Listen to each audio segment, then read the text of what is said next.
about 54% of Liberians live on less than $2 a day. My entire philosophy on doing business is to empower people, to provide opportunities for people to earn money. I am from Rwanda. My whole skin would just come off easily. I thought I was about to die. I'm turning 18, right? Perfect time to die, but I didn't die. I want to start my project before someone else gets the idea. A central hub that works online, because we were the first to do so. Everywhere in the world, entrepreneurs are the same. They have a hope, they have a dreams, they're never afraid of something they want to create. Entrepreneurs, I think we should make them the heroes. Welcome to Africa's Business Hero Show. Last century, the bigger the better. This century business, the smaller the better. I want any people that are in Africa or anywhere else in the world to believe that they can make money thanks to African culture. Our goal is to go after 10 million farmers in Africa, and we're going to get Africa to feed ourselves and the world. Small is nothing wrong. Now I live for the day that every African child can access water in their homes. Each one of you give me one advice that I will mark it by heart and I will remember it for 10 years. They can start their dream, they can start their journey and change the continent. This is the first time we have this program, and we will continue to do it. This is how I want to do. This is my own passion.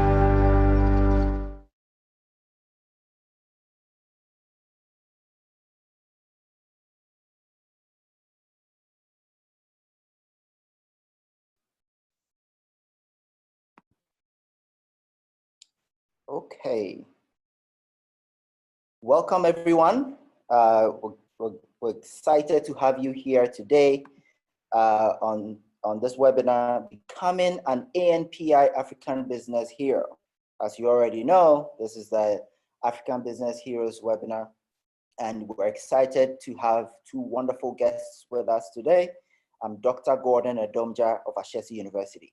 So just before I introduce my guests, I just want to say a few things about the program. And also, as you know, that the African Business Heroes program is a competition to identify and support 100 high potential SMEs over 10 years. So each year, 10 SMEs are sort of identified and picked to be supported. And they'll have the opportunity to pitch to Jack Ma and other business legends. And this year, the top 10 will share a pot of $1.5 million. The first prize will be $300,000. So once you make it to the top 10, you are guaranteed grant funding. So beyond the sort of the award as well, they have the opportunity to access training, gain global exposure. I mean, we're all very much aware of the different businesses that the Jack Ma group is involved in, and then also access a wide pool of mentors. Applications close on June 9th. And so we hope that you're here because you're interested in applying, but also that perhaps you know somebody that you think would be fantastic, a perfect fit for this application, somebody who's making impact on the continent, in any of the 54 countries, and this year is also in French, so it's open in French and English, or Francophone countries, if you will. So without much ado, let me say also that today we have Fatima Tambajang, who's a program manager for Enpact, and when she comes on, she would tell us more about that. And we also have Chibuzo Opara, who's a co-CEO of DrugStoc and a 2019 finalist, right? That's how you do it. If you want to know more about how to become a hero, you bring somebody who was successful in becoming a hero. So we're going to dive right in and do a little fireside chat with Chibuzo. So if you can, unmute so we can get started.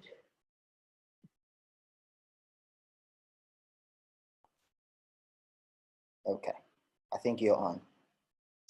Hi, everybody. Welcome to the program. Good to see you. Lovely background there.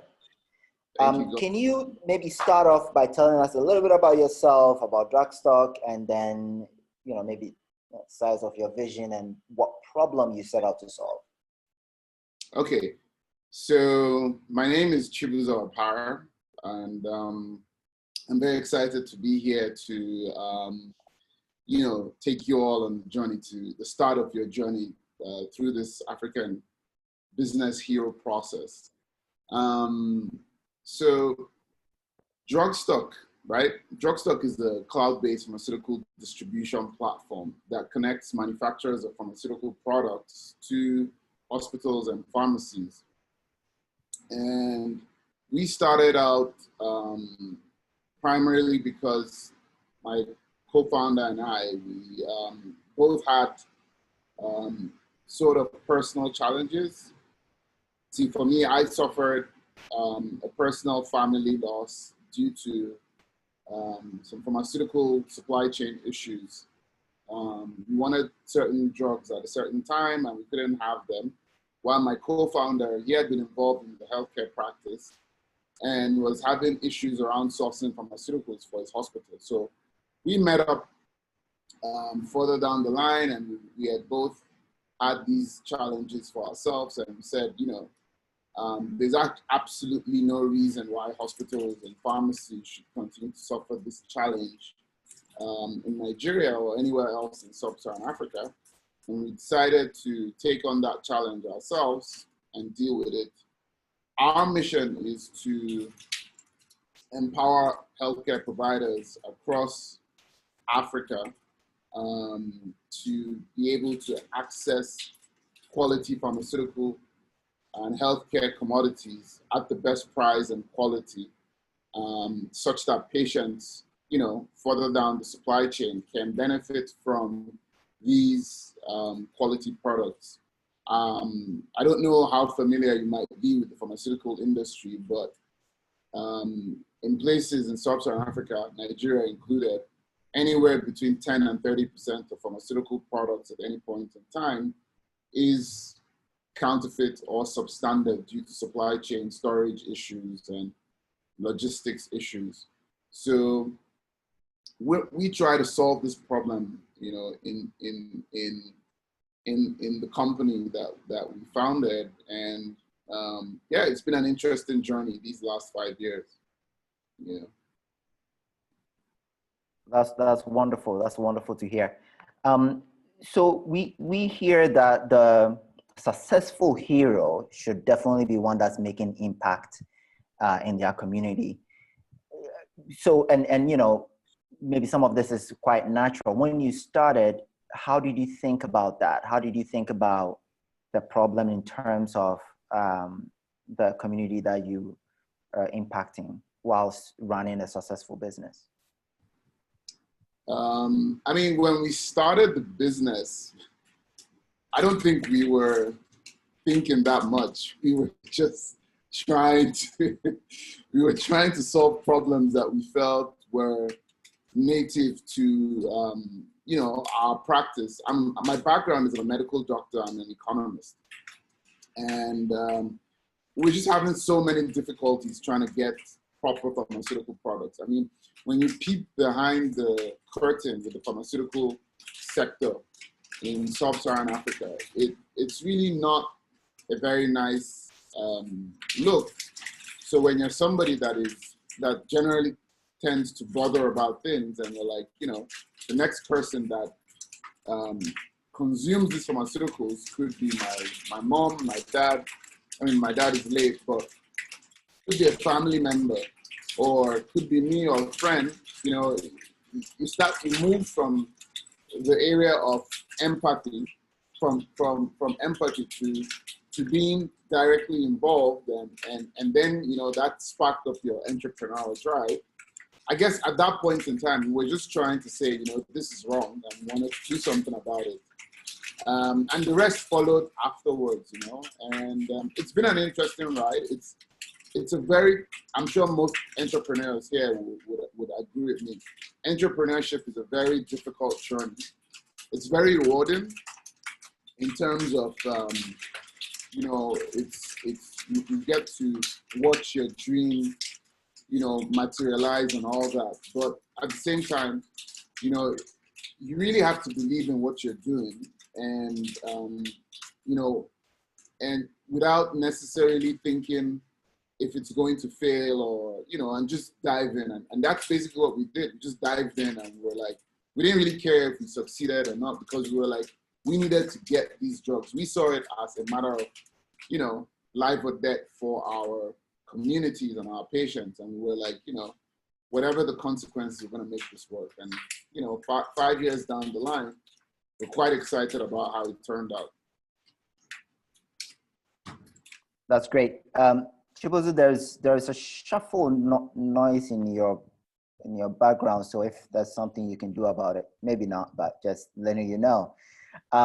So in the application process, I mean, one of the things that applicants have to be very clear about is their addressable market. And you started off by saying there's an obvious need, right? A lot of entrepreneurs start with an obvious need, but then when it comes to the question of, well, how big is the market, it becomes a problem.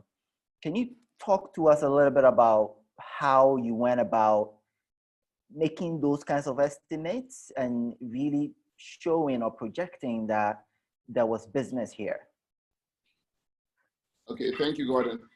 So sorry, the noise is actually a hailstorm going on right now, so I can't really do anything about it. As an act of God, yeah.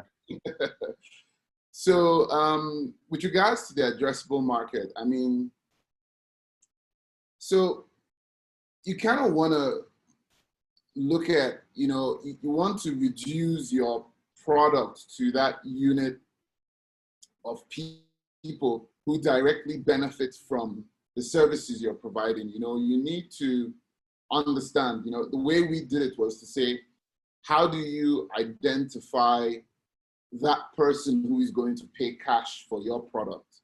Who is that person who is paying for your product? Who is that person that's paying for your service, you know? And then we blew that up, and that's your total addressable market, right? But at the same time, you know that that's not going to work for, not everybody's going to be able to use your product or service. And that's your serviceable addressable market, right?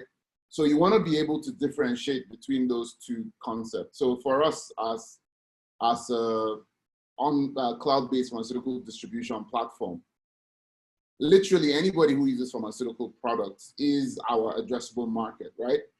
Now, if you look at that, you would say, well, that's everybody in the country. But then you know that you're not going to be able to address it. First and foremost, we work only with regulated pharmaceutical companies.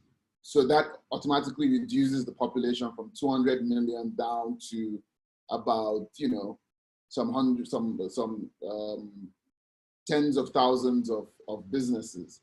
Then you say, okay, out of these businesses, which ones are a particular size, which ones are within your geographic serviceable area, which ones are within your immediate reach, which ones are most likely to, you know, respond to your product, you know, and because we're cloud-based, we realized that it was certain companies that would immediately respond to online services, you know, 5 years ago. I mean, that market size has grown, but in that first time, that was our niche market.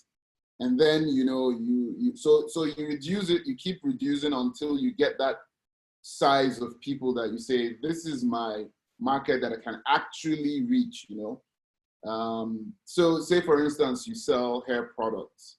You know, you can say everybody has hair, and you know, so I'm a bit bald, and Gordon doesn't have hair. So you would say, you know, you remove people like Gordon and I from your addressable market. Then you bring it down. You say, who are the people who care about hair? And you would say, you know, females between a certain age, and then you keep bringing that down to be like, okay, who are within this group? Who are the ones that can actually afford to pay for your product? And you keep squeezing it down until you get that homogeneous, you know, market that you say you can reach them, you know, in that. And that's you know, that's how I would say we got to our size, that we're able to, you know, uniformly say this segment of the market, we are actually, you know, without lying to ourselves, we are actually able to address that market, you know. Right. Well, that was really good, because we've heard that was one of the challenges for a lot of applicants. And just want to make a reference, the acronyms are SAM, TAM, SOM. So if people want to Google it, they can do that. TAM, SAM, SOM.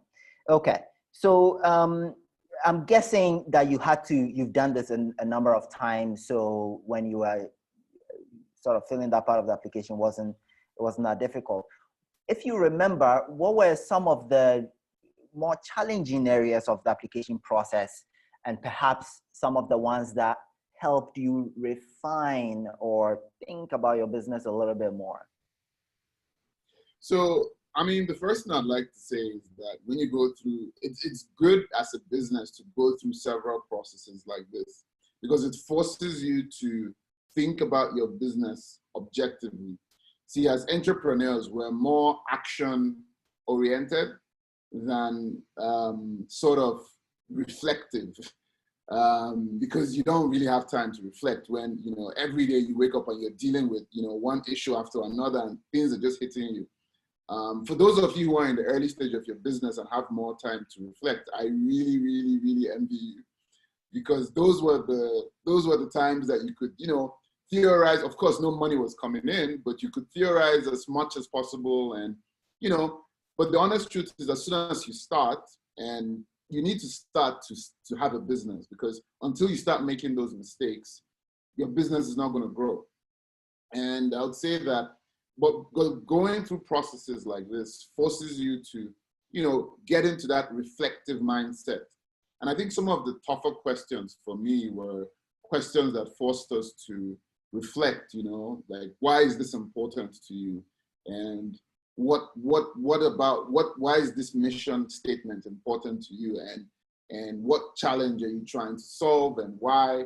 And, you know, it's easy to create, once you've answered these questions several times, you sort of get into a rote of just saying certain things over and over again.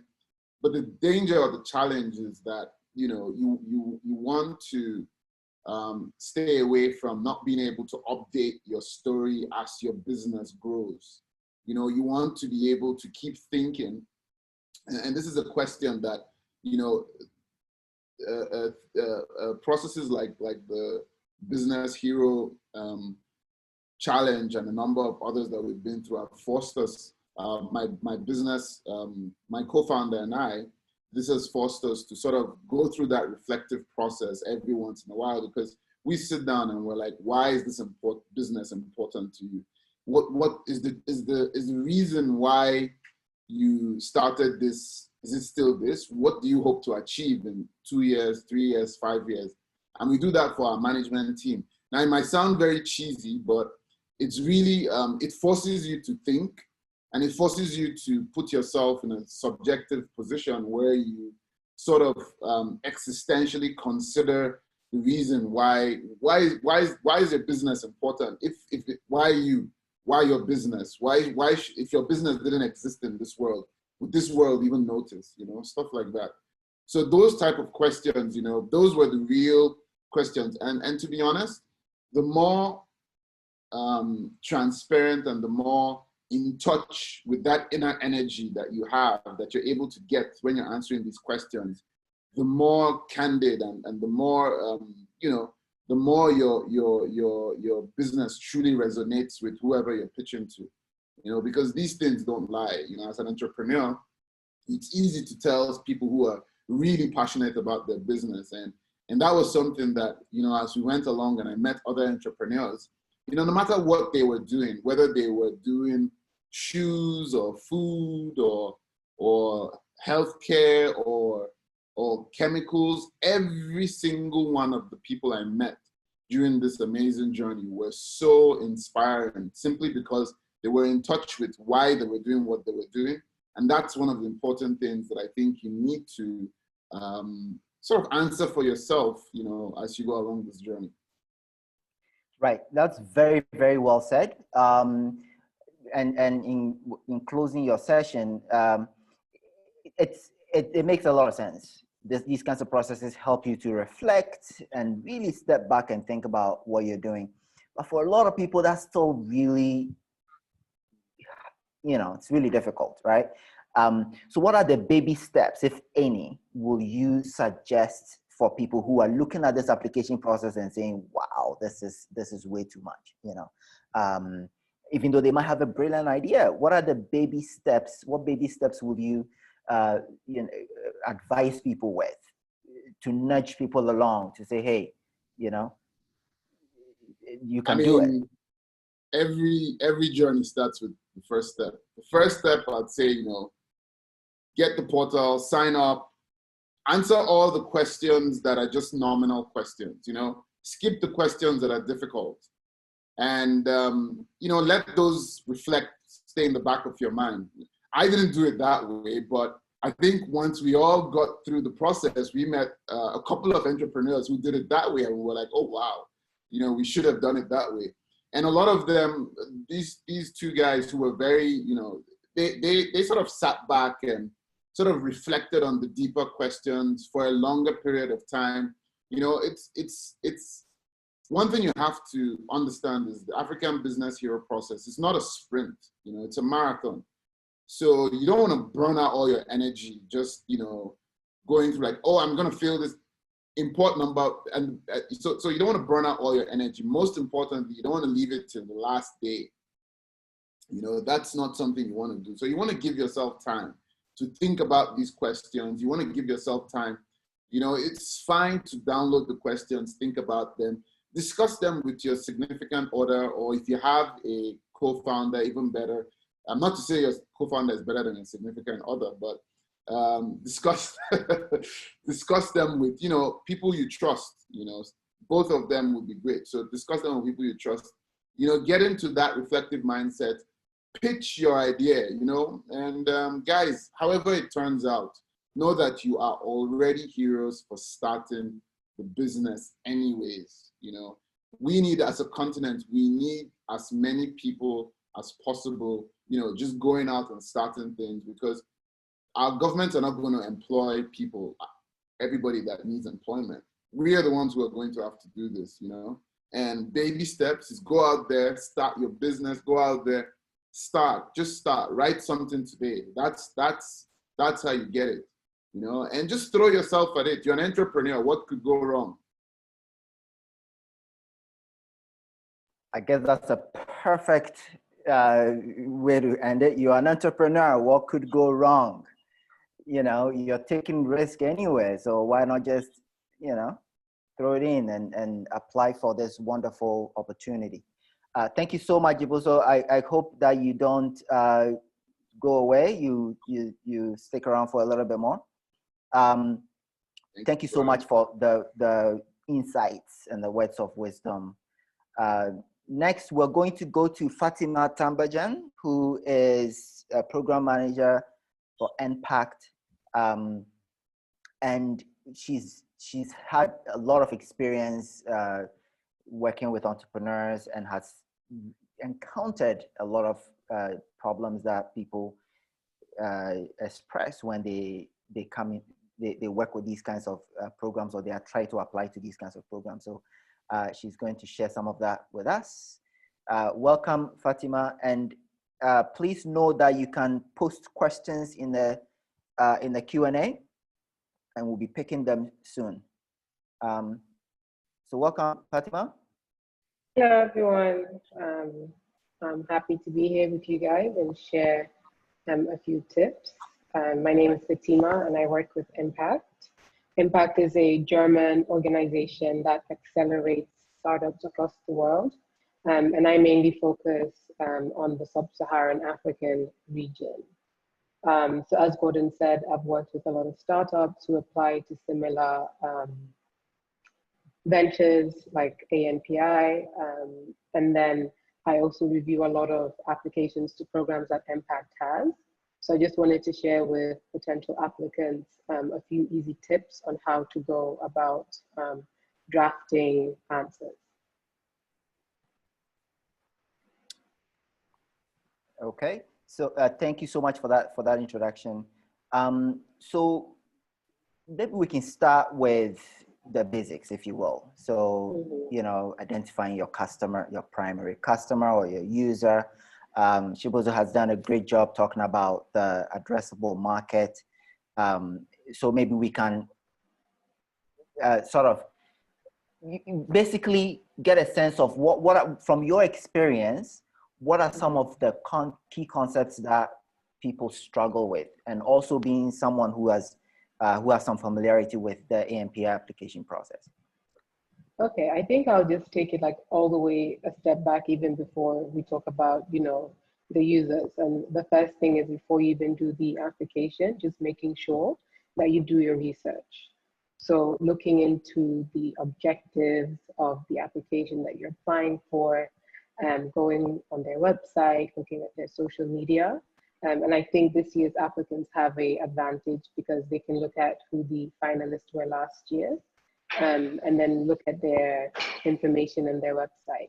And I think once you look at the website information, you'll be able to tailor your answers a little bit more so that you're showcasing characteristics that potential judges would be interested in reading. Right. So I think that would be like the first part. Yeah. Yeah. So what would be the second part then? I would say the second would be like drafting and reviewing of your answers. So I'd say a good way to do it, or one way to do it, is maybe going on the application, copying and pasting all the questions, and then dumping it into either a Word or a Google Doc, and then maybe taking your time and then attacking 2 questions or 3 questions every day, or however you structure your time, as the questions are very heavy. And then getting someone to review your work. As Mr. Opara said before, either it can be a significant other, team members, or maybe even your mentors and advisors can like look into your answers and then give you feedback on it. And then I'd say once that's been done, you upload your answers. And then the last element would be beefing up your online presence. Because once you've sent your applications, if you do come through, judges will probably look at your your social media, your website, and make sure that the answers that you have provided links with your website. Typically, when I review applicants to our programs, that's what we typically look at. Strong applicants tend to be very consistent throughout all their online media materials. Yeah, so that's very good. I like how you broke down those steps all the way from before you apply, and then sort of the mechanics of it, download it, fill it out, brood over it, as Chibuzo was saying, talk to your significant other, whether it's your business partner or any others, validate some of them before you upload. Very, very practical. I think a lot of people need to hear that. So along the lines of putting in a good application, one that resonates, how do you think people should go about, expressing things like competitive advantage, explaining their revenue model, and so forth? I think sometimes trying to keep it as simple as possible and not overusing buzzwords or maybe technical jargon that the judge wouldn't know. And then again, like maybe answer every question like it's a mini essay. So one approach is maybe like a PEE method. So what's the point? So maybe the point is, my competitors in Ghana is X, Y, and Z. And the evidence is we're both in this field, and then maybe evaluate it and you say, my unique selling point is I use X, Y, and Z unlike my competitors. And I think that way it's clear, it's concise, and it's short, and it's straight to the point, and it answers the question in front of you. That's very good. any thoughts on revenue models, like how people, from your experience, what is the best way? What's the best way to express your revenue model? Any tips on that? Yeah, sure. I think sometimes you can just break it down. So some people tend to have revenue models that are diverse. So they have B2B customers and then they have B2C customers. And if that's how your business falls, for an example, I would, maybe talk first about your B2B revenue model. So saying that we get money by doing business to business, and maybe it's a subscription business and this is the amount, and so forth and so forth. If it's business to customer, then you can maybe say, again, we make our money by selling X, Y, and Z in this way. Just basically, going into granular details as much as possible so that whoever is reading the application doesn't have any questions or need further clarifications, because you've made it as simple as possible for them to understand. Right. That's really true, because at the end of the day, the judges are also human, right? Mm-hmm. And if you're throwing jargon at them and you're frustrating them, they might just not look at your application favorably. Exactly. We've heard that people also struggle with explaining things like sales and distribution models, because at the end of the day, if you can't sell, you don't have a business, right? So selling, we've heard, is extremely important. What are your thoughts on that? In terms of how participants can show that they're selling, or? I guess projecting strong sales strategies, Okay. or bringing out the strength of their strategies. Okay, so I guess, again, perhaps you don't have to necessarily do the application all by yourself. So just identifying someone in your team who does the finance or who maybe does data, and then getting them to share key insights with you, and then putting in as many numbers as possible so that the judge or whoever is reading it can understand what your traction is and so forth. And I think previously in one of these webinars, Fred Svarnica mentioned that as well. Just show your tractions. And even if they're small tractions, at least you can show them, and then maybe talk about your projected sales. So maybe you're not making hundreds of thousands, but you're making 10,000, but you project by X year, you're gonna make this amount, and then evidence it, and then like back it up. Say, I believe I can make 1 million because my market share is 7 million. And if I get X% of them, I know I can do this, and so forth and so forth. Thank you for that, Fatima.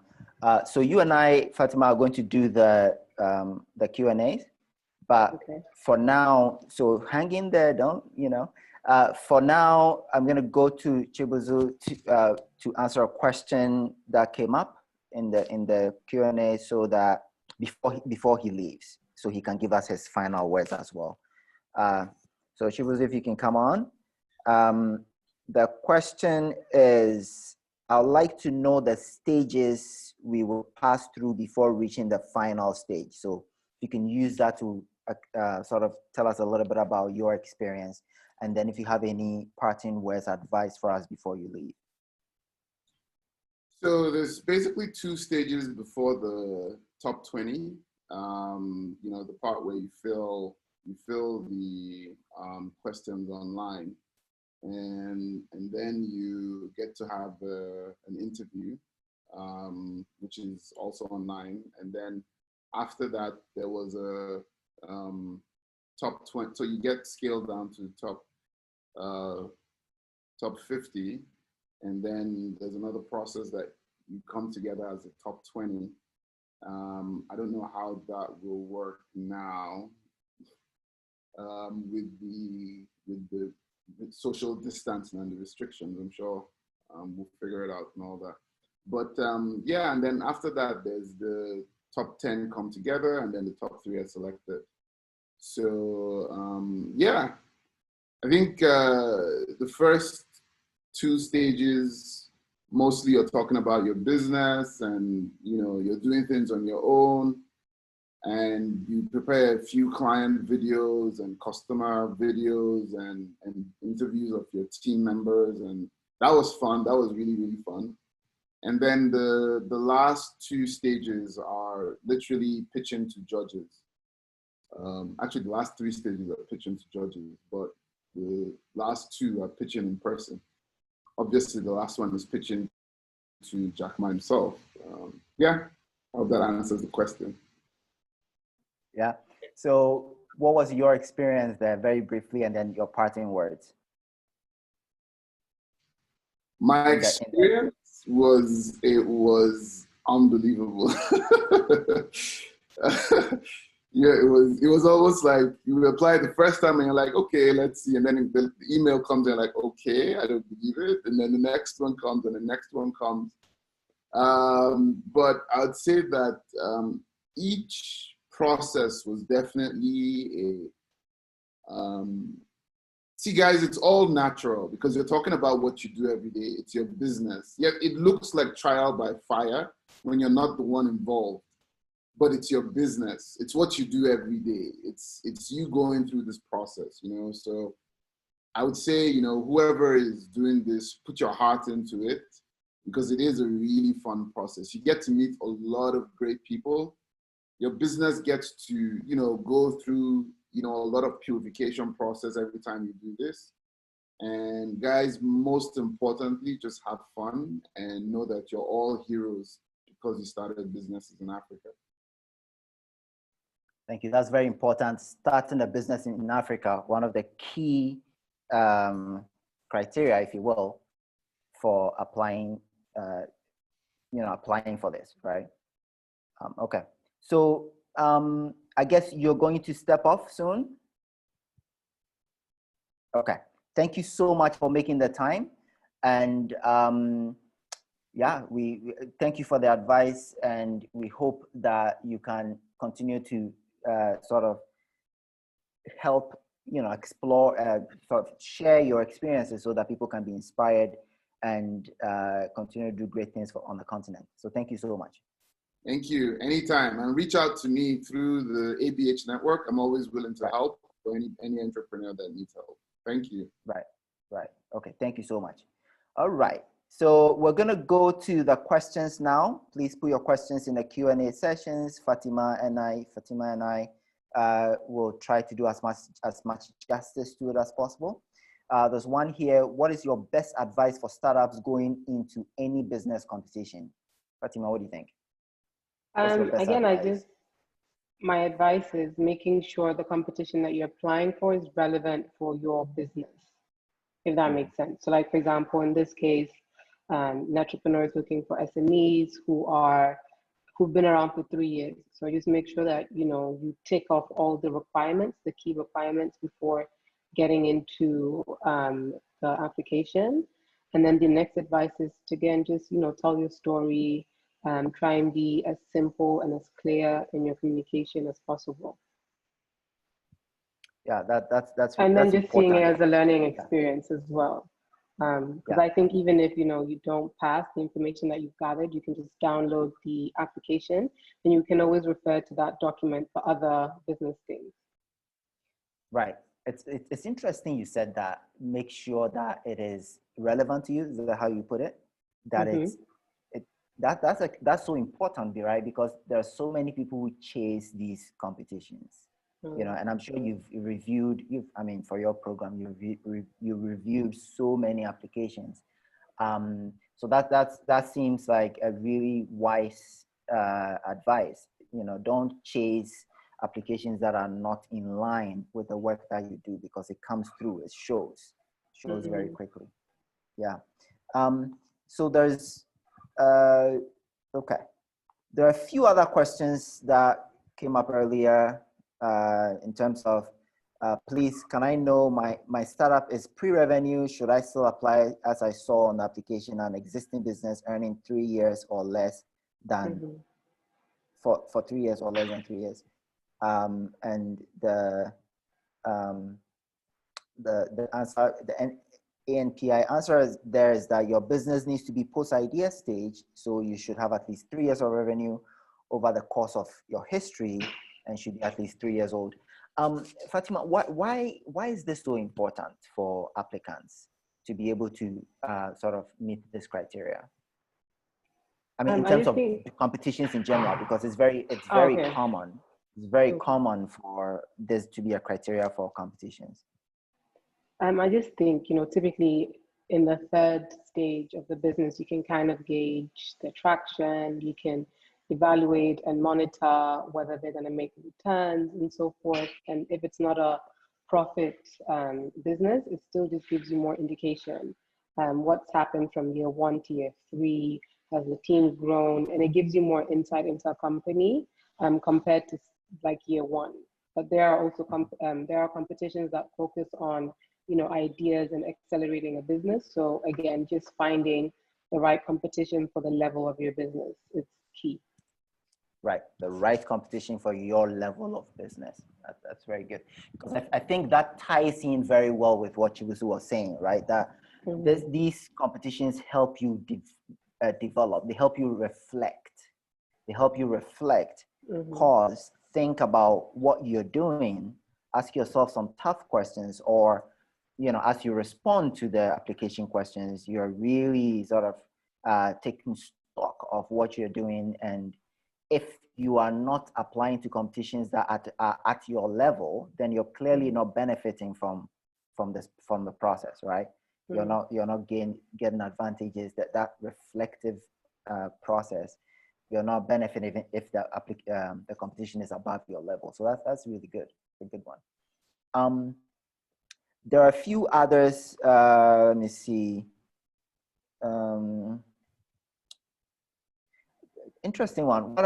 What are there extra advantages when your video is shot professionally? Entrepreneurs normally don't have a lot of money to shoot professional videos, and sometimes professional videos may be too much. What has been your experience, Fatima? Like I've perhaps done job interviews where they've asked us to send a video, and I've just done it either on my laptop or on my phone. I think when you appear to be very authentic, it also gives the judge a more personal feel as compared to hiring a team. You don't necessarily need that.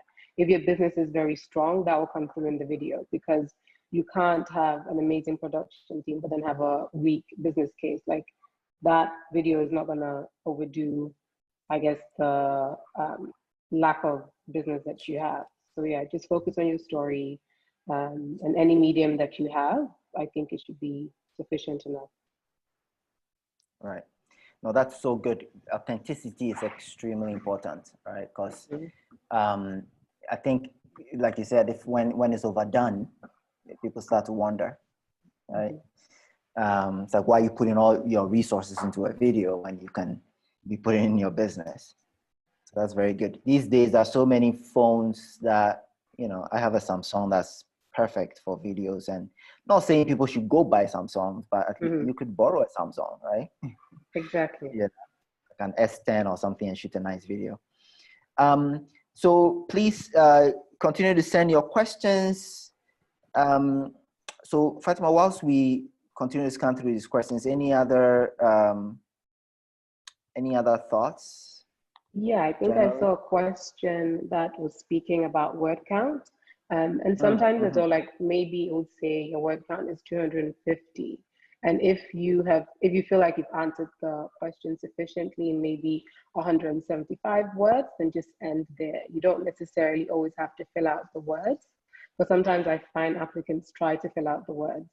And what ends up happening is you start waffling, and then you start going on a tangent, and then you're no longer answering the question. And then whoever's reading it is doing mental gymnastics, trying to understand what you're saying. So again, just be clear, concise, and look at the word count as a guide, and not necessarily as like a strict format that you need to meet. Well, that's really true. I mean, they say that if you can't write succinctly, then you have trouble. Then maybe you don't have a really good understanding. You may have a good understanding, but you're struggling to express yourself, right? So in many ways, this should be a challenge for people. If you find that you're going over the word limit, challenge yourself. Challenge yourself. Find simpler and straightforward ways of saying what you have to say. Very, very, very good point there. Any others that you want to? I think there's another one on. Any others that you want to pick up? I think most of the questions. There's a new one on addressable market. With reference to the addressable market, there is an option to add extra data or calculations. Does this put you at an advantage of any sort? I mean, I would say yes, but I guess, extra data and calculations also varies from, what the judge is looking at. So it'd be great if ANPI could assist us with that question. Sure. So the option is really meant to cater to different styles of answering the question. We know some people, it may be easier for them to use like visual representations, graphs. And so we didn't want to constrain applicants to just use text. So we want them to use the most convincing method, whether it's charts, whether it's a table, to show their calculations and to explain how they've reached their answer. So it's really meant to provide more options as opposed to confer more advantages to one versus the other. So basically use the format that you think will allow you to answer the question in the most clear and succinct way. Okay. And would you be able to use like a bit of both, like text and data, or? Yes, you can. Okay.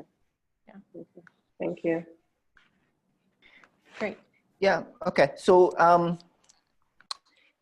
thank you, Zara, for that. Sorry I didn't mention earlier that you were hiding in the corner. You're not hiding in the corner. It's just that you were available to answer questions. So thank you for jumping in. So because you came in, Zara, question for you. Can you speak to some of the gains made by previous winners? As in, yes, that can inspire people. Yes, I'm happy to. So we get this question often, and people also wonder, like, beyond the funds, because they can maybe have specific ideas how they use the funds. They are less interested around the benefits of the funds. But I think Chibuzo spoke to some of it. So one, you have access to a network of like-minded, inspiring entrepreneurs who you can partner with. So last year, for example, our finalist, Kevin, who has a shoe brand, Uzuri KNY, has partnered with Mule of Afrikia, and through Afrikia is now selling from Rwanda to France. And so she's able to expand the sales of her business. Some of our finalists have gone on to close investment rounds, and they've cited the global exposure that the Africa Business Hero Show provided them. Many of them were cited in globally renowned news outlets, CNN, Financial Times, and that added exposure helped them to gain the attention of investors. It also allowed them to attract top talent and further strengthen their position on the market. In addition, you also have access to various training opportunities and resources. So some of our finalists, for example, Walid of Get Mom has spoken about how, especially during COVID, access to the Alibaba Global Initiatives training resources helped him think about how to further leverage the digital economy to support his company Pivot. So you have access to mentors, you have access to training, you have access, of course, to the funds. And so our finalists have gone on to expand their businesses both locally and in some cases, as I mentioned with Kevin, even internationally. They've been able to purchase more machinery, to establish new offices, to hire more staff. And so we're seeing growth. Of course, COVID-19 has impacted all our finalists, but we're also seeing them pivot and increasingly leverage online technology to ensure that they're able to not simply survive, but also to thrive. Okay. Right. Yeah. And Zara, I think there's another question perhaps that you might offer light to. It says, I would like to know the stages we passed through before reaching the final stage. Sure. I think Chibuzo spoke a little bit to this, just as a high level. So there is there are 3 rounds. You have the first round after you submit your application. We have 2 judges review your application, and through that process, we identify our top 50. Our top 50 then have video call interviews with our round 2 judges, who are renowned business leaders with 7 years or more of relevant experience in consulting, in investments, in entrepreneurship. And they're able to provide entrepreneurs with advice, with feedback, and really get to understand them and their businesses. Through that process, we identify our top 20. Our top 20 then go through a semi-finale pitch, where you pitch your business to a panel of 7 judges, who again are able to really engage and provide very helpful feedback. Our finalists have spoken about how some of the feedback they received during the semi-finale stage really helped them better understand some of the opportunities that existed and how to position themselves to seize it. And once you've reached that stage and have become a top 10 finalist, you are guaranteed your share of the prize funds and an opportunity to pitch to Jack Ma and other business leaders. So those are the processes. So it's a 3-round process. But once you make it to the semi-finale, if you become a top 10, so from top 20 you go to top 10, you are one of our top 10 finalists and have access to funds. Okay. Right. And maybe I can ask this question, but it's for both of you, but you have different answers. For the top 20 and top 50, they're obviously not getting grant money, and as we've seen and talked through, they're growing through the application process. They're getting, they're reflecting, they are getting new perspectives. So I think, Zara, before you leave, what are some of the big picture opportunities that top 20 and top 50 finalists, what are they able to tap into from the ABH program? Yeah, so I think it's a few things. One is, again, just the very invaluable feedback they're going to get from world-class panel of judges throughout the process. So even the top 50, the judges will provide written feedback, which will provide to the applicants. So it's a chance to hear from really renowned judges and get their insights on your business. 2, this year we're being very thoughtful about how we include and support our top 50 and our top 20. So they will also have access to the Alibaba Global Initiatives learning resources, as well as other resources from our partner network. And then in addition, we will be spotlighting them as well, whether it's on our social media, whether it's on our website, in some of the footage we'll be producing. So we'll be putting a spotlight on them and their stories as well. That's wonderful. Thank you so much, Zara. Thank you so much. Fatima, yeah, thank you so much. Fatima, so, not everybody wins, but everybody wins. What has been your experience, with people who maybe make it to top 20, top 50 in other competitions? You've spoken to so many entrepreneurs, and you've taken them through coaching and so forth. What are some of the things that stick out to you in terms of how they benefit, even though they don't go very far? I think they benefit with thinking of how to re-strategize your business. As Zara said, you get a lot of feedback from a world-class panel of judges. So that allows you to rethink the way you're doing your business strategy, so that whether you choose to apply to the same program next year, you know what to do differently, or you also have it's almost like free consulting of sorts. If you look at it that way, you're getting free feedback and advice So I think there's like a lot of wealth in that knowledge that you get. And then you also get exposed to like a panel of judges, which is something people don't typically think of. So perhaps you didn't pass, but maybe a judge is interested in what you're doing. They could then tell their networks of partners, and then it's like a snowball effect from there. So an odd one. Why should people apply if they don't need the money? I think it's even outside of the money, you need talent.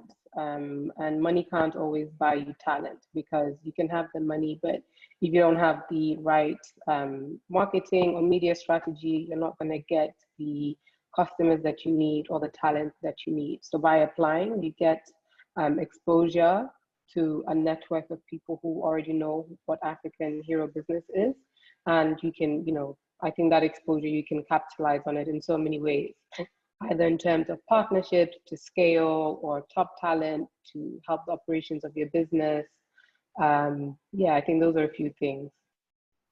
Yeah, thank you so much for that. There's another question here, and we're going to be wrapping up soon. There's a question here that says, are there any don'ts that applicants should avoid? What's your experience? My experience would be avoid marketing. It's not a marketing initiative. You're telling me what your business does, not necessarily why your business is the best in its region, if that makes sense. So maybe rather than saying that our business offers 50% off to its customers and that's why we're the greatest, try to say something like our business accesses people in rural areas and that's why we are the best when it comes to X, Y, and Z.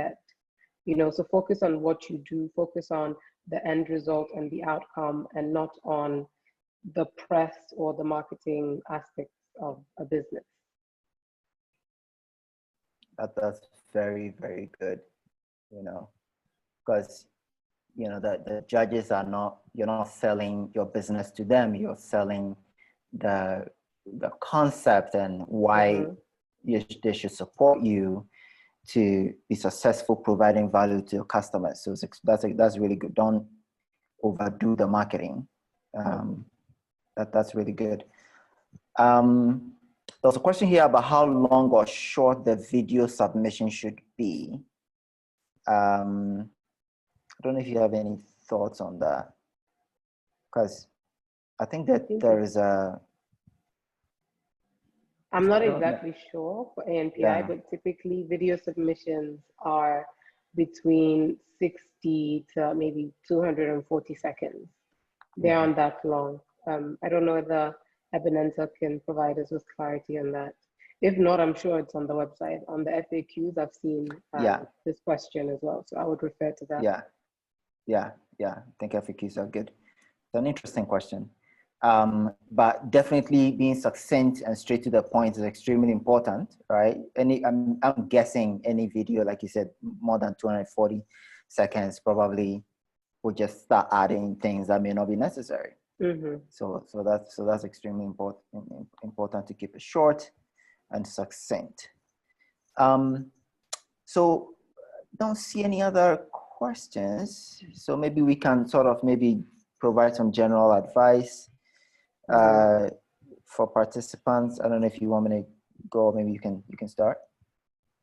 Yeah, sure. I guess, again, like the general advice would be just to look at the past finalists, look at their businesses, look at their websites, try to understand what they have in common. That will allow you to see how to best position yourself. Again, always go to the website and look at the language that they're using, and then use that language in your application. So maybe you'll see hero, innovative, disruptive. These are perhaps keywords that the African business hero competition is using, and then add that to your answers. So maybe say that we are local heroes because we do X, Y, and Z. I think just 1 second, there's also some few notes that I made. That Fred, just echoing what Fred Svanica said, it was showcasing that you have a good team, showcasing your scalability, the traction, and that your business is sustainable, that it's a business that can run without grants and funds is very important to show. And then just showcasing how you use people in your business to move it forward. And last thing, making sure that you have a solid strategy in place. So showcasing that, you know, you're thinking about your 1 year, your 3 years, and your 5 years, especially in COVID. What are you doing, and how has your business strategy adjusted to the current times? Right. That's very good. I think I'm going to jump off of your COVID point there and say that as we saw through the announcements, that the businesses also have to be making an impact in their communities. Right? And I think from my experience, it's often the case that people are running business, they are maybe making commercial revenue, and they are not intentionally doing any social impact projects, but in many ways they are supporting. Maybe they have an extra sort of support program for their employees. They have a support program for their suppliers and so forth, but they haven't really sort of thought about it or captured these impact points or impact flows that they already have in the business. So I think people should reflect, think through the extra things you're doing for customers, the extra things you're doing for employees, the extra things you're doing for suppliers, distributors, and other stakeholders, really. You know, list your stakeholders. Think about the different connection points you have with them, the support you're providing them, especially during this time. Because when you do that, you might be surprised that you actually will identify a few ways in which you make an impact in the community, an impact with your stakeholders, and that could help strengthen your application. You know, so I don't know, Fatima, if you have any thoughts on that as well. No, I think what you said is really good, especially showcasing how you are supporting your employees, how you're supporting the stakeholders and the partners that you come across. And for some businesses, COVID is pivoting their business if you're on the digital landscape already. So just showcasing that would be great. Okay, so I think we've come to the end. We don't have any more questions. Just a few notes about the Mpi program again. So it's an opportunity for entrepreneurs from all 54 countries, Francophone, Anglophone, and any other phones, to apply to sort of get access to this opportunity to, you know, not just win money, as we were saying, but also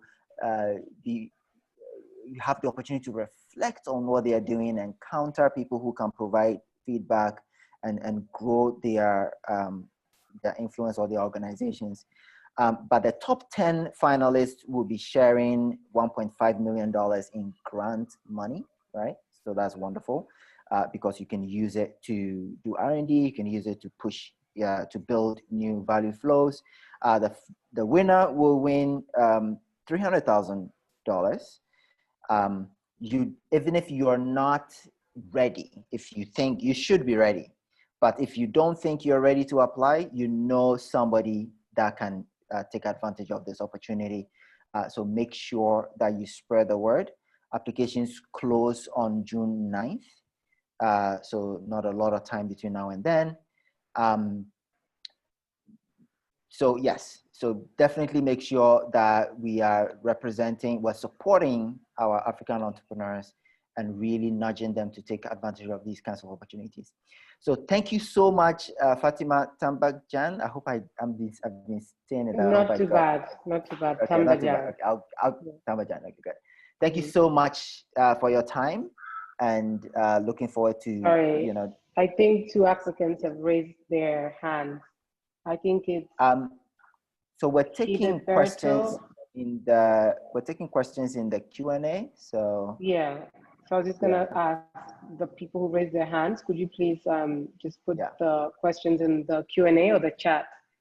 Yes, Rosemary and Halberto, if I'm pronouncing that properly. That would be great. Yeah. If not, I'm sure they can tweet the questions, right, to either Ashesi or African. Exactly. Yeah, Yeah. so they can tweet the questions. Yes, yes, yes. Okay. All right. Thank you, everybody. So this will be the end of our webinar. We have another one later on, I think it's the 27th, and it talks about how to manage employees from afar, if you will, or remotely. We know that's, you know, until the vaccine is found, and this is my view of it, and half of the world is immunized, social distancing at least is going to be with us, right? So we need to find new ways of engaging not only with our customers, but with our employees. So look out for that webinar, and also look out for the recording for this particular webinar. Thank you so much, Fatima, again. And thank you to our audience. And we'll see you again soon. Bye-bye. All the best luck, guys, with the application. Yes, absolutely. Yeah. All right. Bye. Bye.